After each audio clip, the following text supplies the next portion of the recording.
Hola, bienvenidos y bienvenidas a Pensamiento Crítico de Utopía Comunicaciones. Seguimos receptando reflexiones, opiniones, lecturas, comentarios de lo que pasó el día domingo 16 de noviembre en torno al referéndum y la consulta popular. Un triunfo contundente del no en las cuatro preguntas y realmente que dejó al gobierno parece que sin aire, sin aliento y sin respuestas. Para Todo. hablar de esto, pues, saludo cordialmente a mi invitado de hoy, Ramiro Ávila Santamaría, abogado, docente universitario y ex juez de la Corte Constitucional. Ramiro, buenos días, gracias por estar aquí. Fernando, muchísimas gracias. Por fin tengo el gusto de estar contigo en este programa Muchas y gracias. creo que todos nos quedamos en aire, ¿verdad?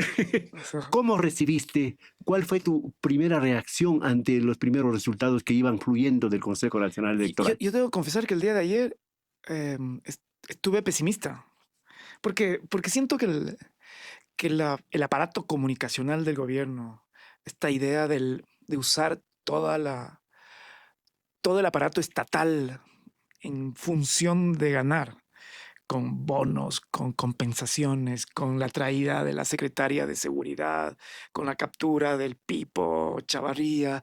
Digamos, todo esto, yo pensaba que era muy difícil enfrentarse con un aparato político, económico, mediático tan grande. O sea, me superaba mi capacidad de comprensión que se pueda vencer algo así. Y entonces estuve, Lo invasivo que fue, pues no fue invasivo, terrible. pero por todo lado. O sea, además, me parece que en las últimas elecciones y todo, usaba la desgracia usaba para dar más bonos. El derrame de petróleo en Esmeraldas y digamos, cosas como los cortes energéticos no le pasaban factura. Y yo estaba pesimista, que me costó creer al principio, la verdad. Y luego me parece impresionante el resultado. Todavía me cuesta entenderlo bien, pero sin duda es un rechazo a esa política del Ramiro, gobierno. ¿cuáles crees tú los elementos que se pusieron en juego a favor del no, a favor de la ciudadanía que articuló por su cuenta, Pero por su propio sí. sentimiento y el asunto del fracaso, llamamos, de todo esto que hizo el gobierno y no le dio resultado? Sabes que yo me moví por algunas provincias y estuve en muchos foros. Y si algo me impresionó a mí fue la cantidad de voces nuevas que había, voces jóvenes también, muy críticas. Esto me impresionó. Y cuando yo escuchaba las razones, en la gran mayoría yo compartía, pero básicamente o sea, imagínate lo que es, por ejemplo, las bases militares. Apostar a que vengan bases militares gringas con el antecedente cercano de que están bombardeando a lancheros en Venezuela. O sea, yo solo la idea de imaginarme una base militar acá que, que a un lanchero de nuestro país le bombardeen, a mí me parecía horroroso. Entonces, todos estos argumentos yo escuchaba. Fíjate, lo de las bases militares, el recuerdo de Manta, el, el, Los este, pescadores desaparecidos que ahora no se hay sabe, 15 pescadores violaciones desaparecidos, y hay tanta cosa. 40 lanchas que fueron bombardeadas en Manta. O sea, y esto, digamos, se resucita con lo que está pasando en Venezuela, que es un acto de ejecución extrajudicial y que es un acto de violación al derecho internacional, pero evidente. Digamos, esta cuestión también creo que pesó mucho también las contradicciones, las, las, la poca consistencia del discurso político del gobierno para sostener sus tesis. Me parece que jugó esas tres preguntas que decían que era enganche. Sus voceros vacíos, ¿no? El mismo Contradictorios. presidente, siempre vacío. Él, digamos, y dice cosas erráticas. Esto del IES, por ejemplo, esta cuestión de pasarle a la corte, con una sala de la Corte Nacional, cuando el señor Godoy, que es, digamos, una ficha del gobierno, digamos, todo estos, no pudo crear una ilusión, me parece a mí. O sea, Y el mito del enamoramiento de los jóvenes, de los viejos, a Novoa, qué bestia, se, sí. se esfumó. Claro, yo creía, por ejemplo, hay una esfera en donde yo no entro, que es esta del TikTok y la del meme. Yo todavía soy, digamos, en eso soy más antiguo, me gusta leer artículos de profundidad. Y dije, hay gana la batalla.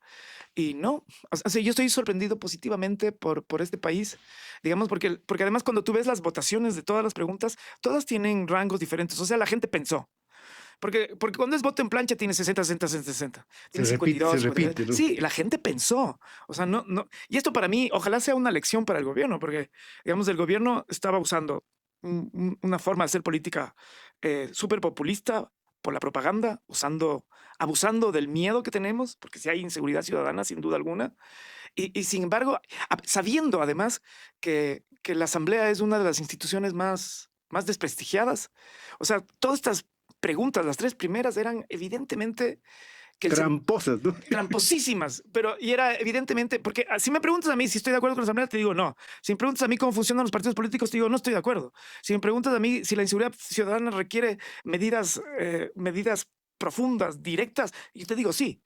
Pero las tres preguntas eran engañosas y la gente supo discernir. Yo estoy súper feliz. Y este no es un triunfo que se puede atribuir a nadie, porque yo siento que fue una construcción colectiva, una minga democrática. Esto fue evidente. Y se podrá, Ramiro, reconstruir el tejido social, que no solo este gobierno, sino muchos gobiernos lo han ido destruyendo, lo han ido minando. Se podrá reconstituir, retejer ese tejido Es social. que tiene que poderse, ¿verdad? Porque ¿verdad? Una de las ¿Y cosas... cómo sería entonces? Pero fíjate, una de las cosas que a mí me parece que de las peores estrategias del gobierno fue utilizar esa tesis maniquea de que los que están a favor del gobierno son buenos y los otros son conchudos, terroristas financiados por el crimen organizado. Digamos, me encanta que esa estrategia no haya funcionado. Y esto va con tu pregunta, porque la estrategia de dividir al país ya no va más. Y me parece, si es que el gobierno tiene algo de inteligencia, tiene 3 años más, de gobierno, tiene que darse cuenta que todas estas estrategias que ha usado desde hace 2 años, esto fue el rechazo, y fue un rechazo total a esta política de la mentira, del espectáculo, de la poco espíritu democrático, de la fuerza. O sea, le pasó factura el paro, hermano. Esto es evidente. Y el paro es sinónimo de autoritarismo, de militarización de las calles. Esto le pasó factura. Porque decir, se ha dicho, algunos han dicho que nada conquistó el paro de 31 días.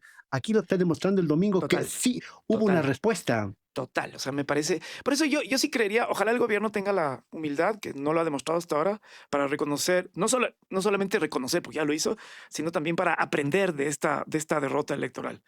Y ojalá tengamos una crisis de gabinete, lo mínimo. Yo desde los niños de las Malvinas estoy ansiando de que alguien asuma responsabilidad política por la sangre que ha corrido en este país, por la inoperancia que hay en este país. Y no te digo solamente de los desaparecidos por los militares o los 4 niños de las Malvinas o los 3 muertos del paro, sino también por el sistema de salud pública, la desnutrición infantil y todas estas cosas que están ahí. El señor no ha gobernado estos dos, ha estado en campaña política. Es el momento de gobernar.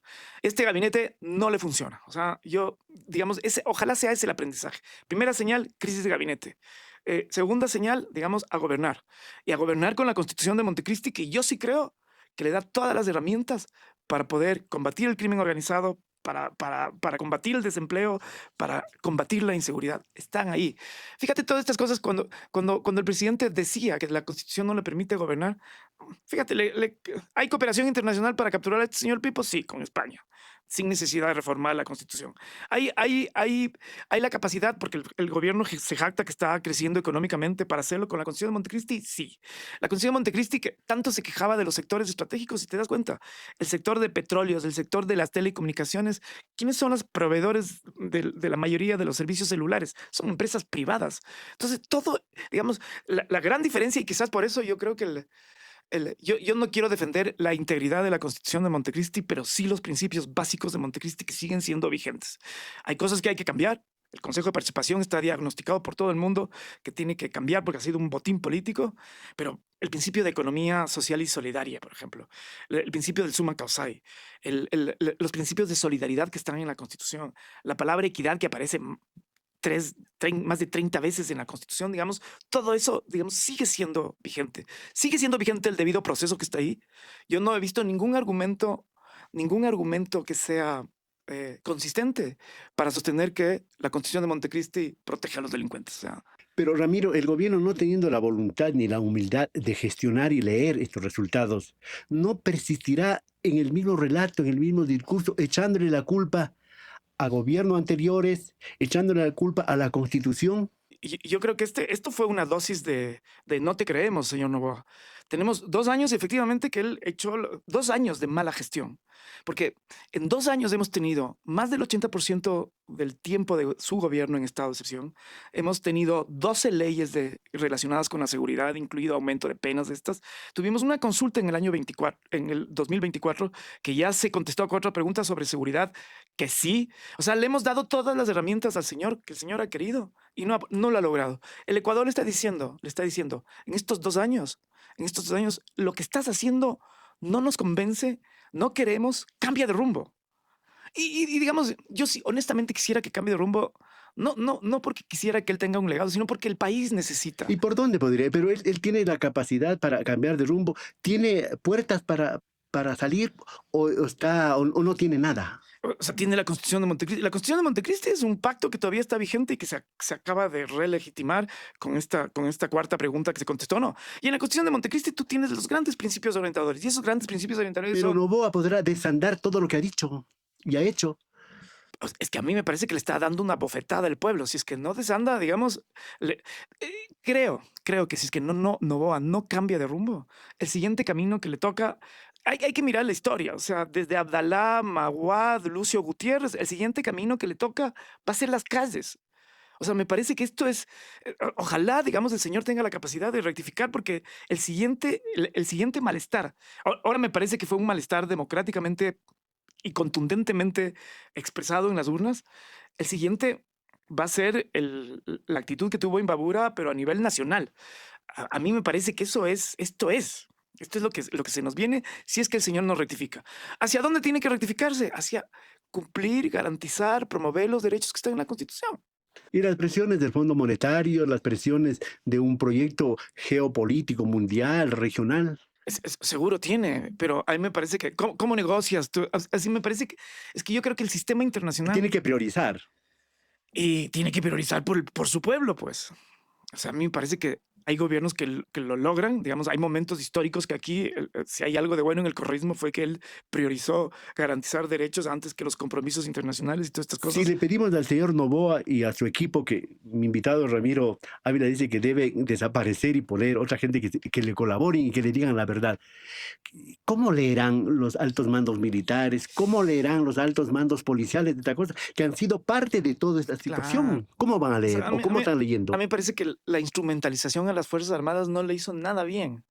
O sea, las Fuerzas Armadas durante mucho tiempo fueron una de las instituciones más prestigiosas. Y ahora viéndoles patear a personas en el balde de una camioneta, arrastrar a personas que protestan, pegar un tiro a un tipo en el ojo que estaba ya caminando hacia es matar a las espaldas. Digamos, bajarse de las tanquetas para patear a la primera persona que murió en las protestas y patearle a la persona que le estaba asistiendo. Los 4 niños de las Malvinas y la negativa. O sea, me parece que las Fuerzas Armadas ojalá también sea un golpe de conciencia, porque la exposición que tuvieron, la exposición que han tenido en estos 2 años de gobierno del señor Noboa, ha sido una exposición en donde su prestigio se ha manchado. Donde a mí me parece que también se ha reforzado para mí la idea de que tiene que haber una división entre Fuerzas Armadas y Policía Nacional.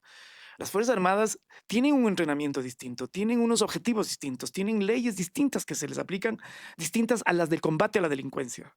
Entonces, sí, hay que profesionalizar a la policía, hay que depurar a las Fuerzas Armadas y a la policía, pero tener gente armada, digamos, O sea, no. Ramiro, ¿las Fuerzas Armadas podrán lavarse la cara y las manos después de todo esto que ha hecho? Sí, tiene que hacerlo. O sea, y la expresión me gusta porque lavarse las manos no solamente es para las Fuerzas Armadas, sino para el mismo gobierno. Hay que lavarse la cara y las manos y abrir los ojos y mirar al pueblo. Se escuchó Fernando, la voz del pueblo. Esto es lo que pasó. Y me da la impresión de que lo que todo el tiempo estuvo escuchando el señor Novoa es encuestas, es a su grupo cercano, es a sí mismo, que debe ser una película de terror, escucharse a sí mismo, pero me parece que él estaba encerrado en un círculo muy pequeño. Y ahora, digamos, todo el Ecuador, salvo quizás Tungurahua, pero todo el Ecuador le acaba de decir que se quite el velo de su forma de Que gobernar. se baje de las nubes, de la burbuja. Pero ahí hay otro elemento, por ejemplo, ya me han dicho que tienen que lavarse la cara los militares, los policías, las cúpulas, ¿no? El gobierno mismo. ¿Y cómo lavarse y recuperar la verdad y la credibilidad, por ejemplo, de medios de comunicación, de opinólogos, de todo esto, Ramiro? Es otra, porque además en los medios de comunicación tenemos un aparato mediático brutal. O sea, a mí me llega. propaganda todo. Es que es el problema, ¿sabes? El gobierno nunca ha informado, sino que ha hecho propaganda todo el tiempo. Y yo sí creo que los medios, ha habido, otra cosa que me ha encantado de esta campaña chiquitita fue ver la cantidad de medios alternativos como el tuyo, que son súper críticos, que son súper, que digamos que tienen unos públicos que no estamos acostumbrados a escuchar ni a ver, pero que existen. He visto una cantidad enorme de gente que está haciendo comunicación desde lo alternativo. Y esto es maravilloso. Y sí, los medios tradicionales y todos los medios, o sea, ay, ojalá, pero tengo mis dudas porque el presidente efectivamente ha demostrado ser terco, ha demostrado ser implacable con los enemigos que él identifica, la Corte Constitucional, su ex esposa, la familia de la ex esposa, digamos, es el diario El Expreso, digamos, es implacable. Entonces yo esperaría, será un milagro pedir que rectifique, pero tiene que rectificar. O es las calles y sin duda va a ser su último periodo, lo que menos, si no rectifica. ¿Quién tiene que decir al presidente? Yo sé que van a decir mucha gente, tú lo estás diciendo, pero ¿a quién crees que el señor Daniel Noboa pueda escuchar? Porque ahora me parece que el Si no reto, escucha la voz del pueblo, ¿a quién tiene que escuchar? porque ahora es me parece que la tarea difícil que es para todos y todas difíciles es interpretar estos resultados. Uno puede decir que es un rechazo plebiscitario, porque hay gente que no le gusta el estilo de Noboa y no le gusta y no se cree sus mentiras y está en contra del autoritarismo. Y también las preguntas pueden significar muchas cosas, ¿no? Y pueden significar, por ejemplo, yo sí creo que tiene que haber cambios, sin duda alguna, incluido en la Constitución algunas cositas. Sin duda, hemos tenido un periodo de reflexión importantísimo. ¿Cómo leer esos datos? ¿Cómo leer esa voz del pueblo tan diversa, tan compleja? Me parece que esa es la tarea de todos nosotros, nosotras, y el gobierno tiene que aprender a leer bien y no de forma interesada, que es todo lo que ha hecho todo Tiene este que tiempo. deshacerse de los adulones. Sí, y se podrá hacer eso en el poder, ojalá. Sí, porque digamos, todos estos ministros que tiene, digamos, Y tienen un pasado por el grupo Noboa, pues, ¿no? claro, es que son como empleados. Tiene dos tipos el gabinete es o de empresas filiales o ex empleados. Ese es el gobierno que tenemos ahora. Es un gobierno, Estamos conversando este día con Ramiro Ávila Santamaría, ex juez constitucional, académico, catedrático universitario. Bueno, vayamos al otro lado. ¿Cómo debe leer la ciudadanía, quienes participaron en toda esta campaña creativa, emocional, constructiva que hubo de estos 3 días? ¿Cómo leer? ¿Cómo queda esa posibilidad de reconstituir el tejido social? ¿Habrá posibilidades? ¿Cómo articular? ¿Cómo liderar? Porque estamos huérfanos de liderazgo, eso es cierto. verás, hay muchas cosas positivas que a mí me parece que hubo en esta campaña, que creo que ese fervor ojalá continúe. Una de esas es que nos ha permitido reflexionar sobre los partidos políticos, por ejemplo, sobre el financiamiento de los partidos políticos. Creo que todas las personas, o muchas personas, consideran de que tiene que haber una reforma profunda a este mecanismo de mediación entre el pueblo y el Estado, que es el partido político. Ahí tenemos una crisis que el pueblo no se comió el cuento de rebajar o quitar el presupuesto, pero hay que reformarle esto. Entonces, yo siento que este fervor que ha habido, yo sí siento que hubo un fervor que tiene mucho que ver con reflexión. Yo sí creo que el voto fue un voto. O sea, darle una nueva oportunidad a los partidos, a la política en sí. Entonces, ahora tenemos, digamos, una, estamos en una ola en donde espero que se mantenga porque no podemos dejarle gobernar solo otra vez a este señor. O sea, me parece que la gente, ese fervor, esa inteligencia, esas reflexiones, tienen que continuar ya, hoy, mañana.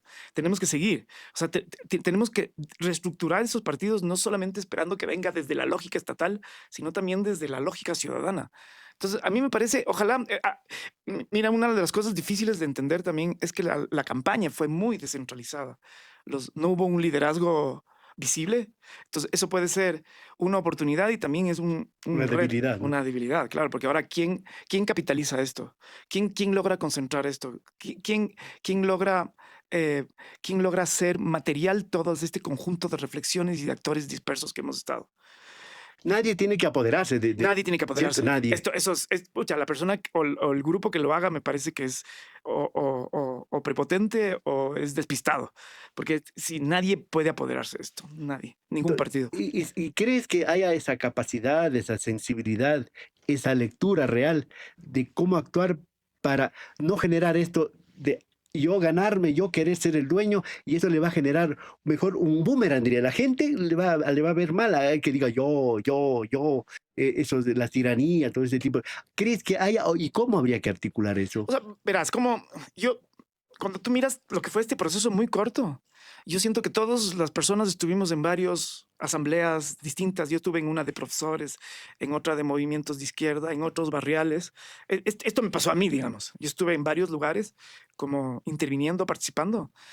Ojalá estos, o siga Fernando, ojalá estos espacios sociales que se han activado se sigan manteniendo. Ojalá esto pase. Pero eso de las personalizaciones, de las individualidades, de esos egoísmos, de esos celos, de esos recelos, son una cosa, caldo de cultivo de la política ecuatoriana y sobre todo de la izquierda y todo eso. Claro, y habla, la cultura política me parece que ese es el drama del país.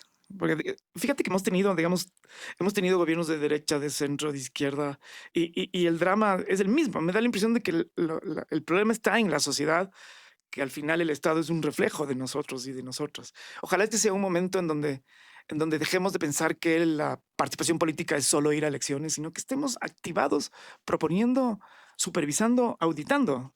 Me parece que es una oportunidad maravillosa, me parece que hay una energía popular increíble y claro, la pregunta del millón es cómo mantener en el tiempo esta energía cuando la gente tiene que sobrevivir, cuando la gente tiene que seguir viviendo la vida, lo cotidiano. Pero es un momento hermoso. O sea, ojalá este momento podamos, al menos los que hemos intentado actuar de alguna manera, seguir reactivando estos espacios que se abrieron. ¿Cómo hacer en medio de la violencia, de la inseguridad, del desempleo, del hambre, de falta de salud, de educación, esa Es que efervescencia?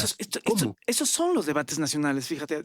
Por ejemplo, el problema de la seguridad, no creo que tenemos que esperar solamente que el gobierno tome medidas drásticas o lo que sea, pero digamos, tenemos que... Yo ya he visto en muchos lugares, bueno, la otra vez estuve en San Miguel de la Comuna, tuve la suerte de estar en una asamblea. Es increíble, ellos tienen su propia mecanismo de seguridad comunitaria, impresionante, y no hay robos ahí. Fíjate esto. La otra vez me fui a Mompiche y ahí tienen un sistema en donde también son muy cautelosos de saber quién entra y quién no sale para evitar que el crimen organizado se meta ahí y el turismo se afecte. Fíjate, todas estas cositas, digamos, son reactivaciones sociales que están habiendo. Yo creo que el gobierno tiene que mirar las experiencias positivas, no solamente de los países que lograron combatir la delincuencia y el crimen organizado por mecanismos no autoritarios, sino también las experiencias comunitarias, que hay muchísimas. El gobierno tiene que regresar a ver a la sociedad y regresar a ver a modelos distintos a los que ha practicado estos 2 años, que me parece que ese para mí es el fracaso.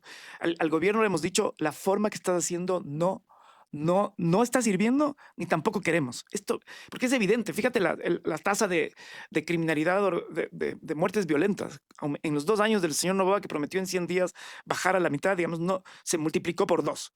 Digamos, están los militares controlando las cárceles y tenemos masacres carcelarias y el señor sigue construyendo cárceles. O sea, es como, no entiendo yo la lógica que tiene el gobierno, pero por primera vez me da la impresión de que hay un estate quieto presidente, cambia de rumbo. ¿Y cómo ve que es su hábitat natural el asunto de la justicia? ¿Cómo ve Ramiro Ávila de aquí en adelante a la justicia, a la Ay, fiscalía, a la Corte Constitucional, todo eso? ¿Cómo ves, Ramiro? a ver, primero la Corte Constitucional me parece que tiene un respiro, porque la Corte Constitucional fue muy asediada y también la Corte Constitucional estuvo a punto de, digamos, de quebrar su institucionalidad. Esto le da un respiro enorme me parece que es una legitimación de la Corte Constitucional el hecho de no haber ido a una reforma que fue, a una asamblea constituyente que fue motivada por una declaración de inconstitucionalidad de la Corte. Entonces, este me parece que es un, un puntal. El otro, en la función judicial, a mí me preocupa que esté el señor Godoy ahí. Entonces, eso es, para mí es como el sello de que no se va a garantizar la independencia judicial. Me preocupa que el presidente de la Corte Nacional se haya subordinado al presidente y haya puesto a Godoy en su terna y que Godoy está ahí y que anuncie que vamos a tener una emergencia judicial. Y la emergencia judicial es sacar jueces a dedo y poner a dedo. O sea, me preocupa todo esto. Y me preocupa también porque desde el caso Metástasis creo que salió un rostro de la justicia que tiene que ver con la corrupción, tiene que ver con funcionamientos no independientes de la justicia. Creo que hay que hacer una reestructuración ahí, pero la clave de esa reestructuración tiene que ser que esté encabezada por alguien que sea independiente e imparcial del gobierno. Ramiro, vamos terminando. Y está, pues, en camino el asunto de la designación de una nueva fiscal o fiscal, ¿cierto? Tenemos, luego de que acabe estas elecciones, antes que venga otras elecciones, que se vaya el Consejo Nacional Electoral, que se vaya el Tribunal Contencioso Dios. Electoral, y toda esa cosa. ¿Cómo llevar eso a cabo? Ahí también, fíjate que ya tenemos malas señas de parte del gobierno. Que cuando, o sea, cuando le pusieron a este fiscal subrogante Alarcón, en lugar del señor Toainga, y la primera cosa es archivar un juicio, una demanda de Yacu, ¿no? de Yacu Pérez, es una mala señal.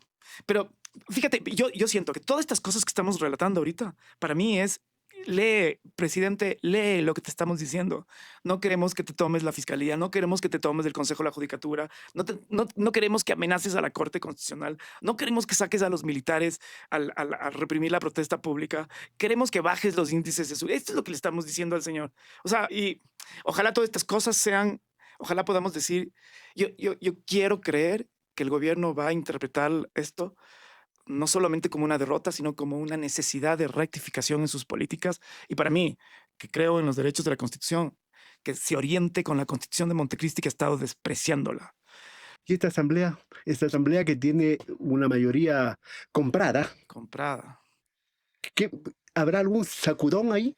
Ojalá, porque fíjate, bueno, yo soy jurista, yo soy abogado, digamos, entonces puedo leer las leyes que salen de la asamblea y son un desastre desde la redacción y en el fondo vulneran derechos.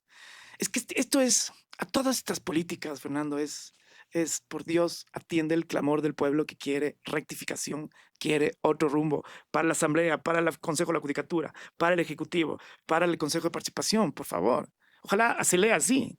Ojalá esta es la intención de este programa, de darle, no consejos, no estamos para eso al presidente, pero sí ideas un poco que se baje de la nube, que piense en el país y que ya tendrá tiempo porque está jovencito para seguir en los negocios, ¿verdad?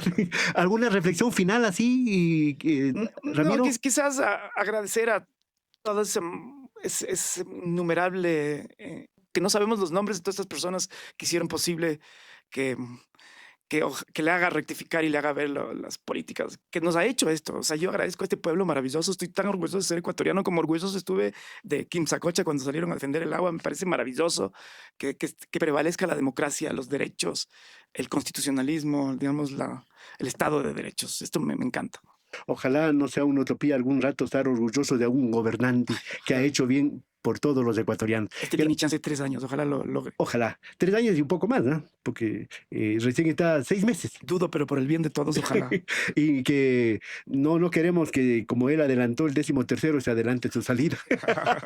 Gracias a Ramiro Ávila Santamaría, ex juez de la Corte Nacional, de la Corte Constitucional.